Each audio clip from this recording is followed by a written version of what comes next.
English is the world's most widely spoken language, right? Well, maybe. Well, you can find English speakers in every corner of the world, right? Well, no. Coming up next, we'll rank the top English-speaking countries by percentage. Where do you think the U.S. will rank? Get your votes in now. And if you hang around, I'll show you how you can insult someone in Chinese with just one keystroke.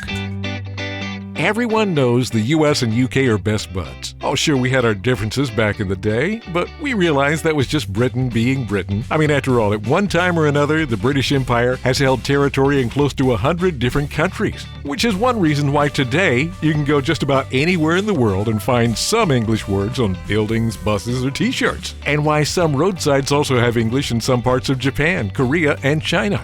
English has become the lingua franca for many international purposes. Lingua franca, of course, is not an English word. That's actually Italian. It describes the Franks who would trade with them during the Middle Ages. When two groups of people don't speak the same language, they'll use a lingua franca to bridge the gap. So English is the official language in the cockpits of airliners, even though the pilots may be from any country in the world. The same is true for most ocean-going vessels. It's one of the main languages at the UN and in education. U.S. education is a good thing to have all around the world. At one time, French could have been considered the go-to language, but it's fallen way down the list. And I'm ashamed to admit that I don't remember a whole lot of my junior high French beyond Je ne parle pas français.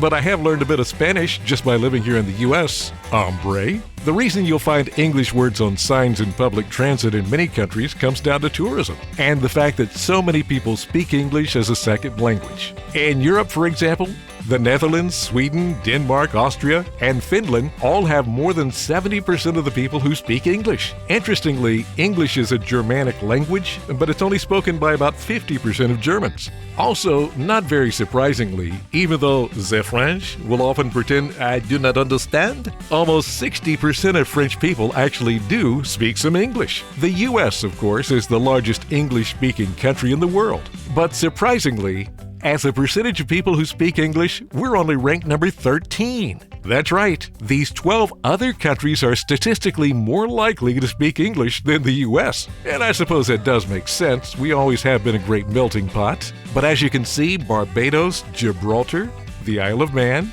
Ireland, the Marshall Islands, the UK, Iceland, New Zealand, Jamaica, Bermuda, Nauru, and Singapore all have at least 96% English speakers. Here in the U.S., our number tops out at 95%. So you could easily visit any of these countries and have no problems finding your way around or being understood. In some cases, you might actually be embarrassed because their English is better than yours. English has become a major influence all over the world, thanks to World War II and the media. Movies, TV, music, and American culture all give people all around the world exposure to English in a fun and entertaining way.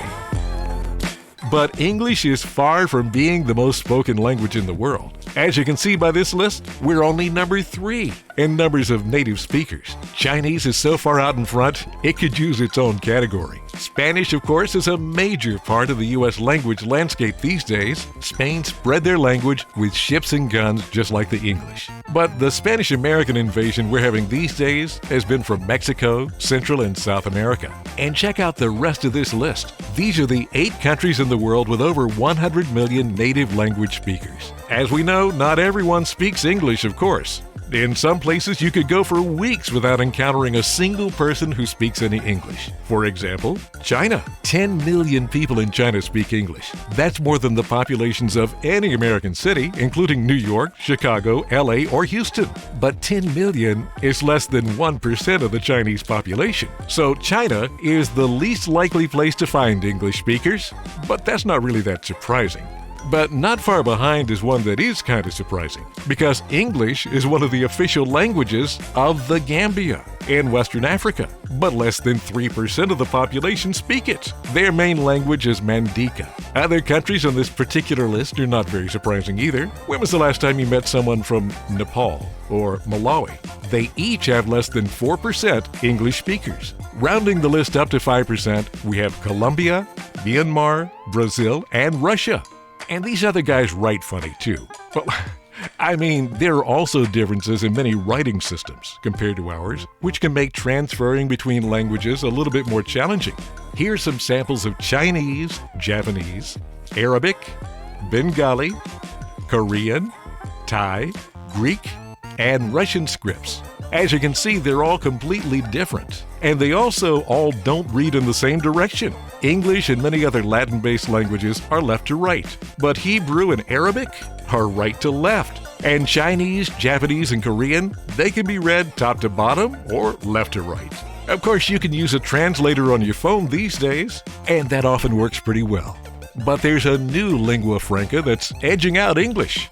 Got any idea which one? It's these cute little guys right here. Emoji. They're international symbols that are regulated. So your phone can send a face with a tongue out and a thumbs up to your new friend in Afghanistan, or Iran, or Nigeria.